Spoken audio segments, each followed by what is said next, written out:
ವಿಷಯ.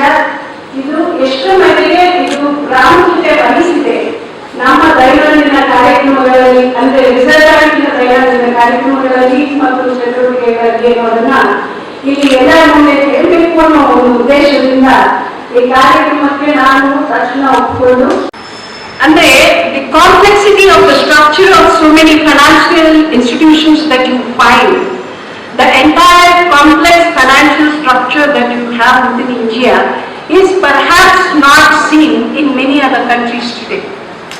Because in India we have allowed every kind of institution to grow.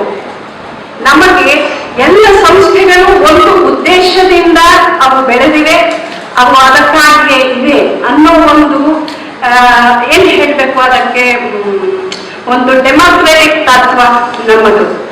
ಆದ್ದರಿಂದ ಇಲ್ಲಿ ಇರುವಂತಹ ಇಷ್ಟು ಕಾಂಪ್ಲೆಕ್ಸ್ ಸಿಸ್ಟಮ್ಸ್ ಯಾಕೆ ಬಂದಿದೆ ಅಂತಂದ್ರೆ, ವಿಧ ವಿಧವಾದ ಉದ್ದೇಶಗಳಿಗೆ, ವಿಧ ವಿಧವಾದ ಬೇಡಿಕೆಗಳನ್ನ, ವಿಧ ವಿಧವಾದ ಕೋರಿಕೆಗಳನ್ನ ಪೂರೈಸೋದಕ್ಕೋಸ್ಕರ ಬಂದಿದೆ.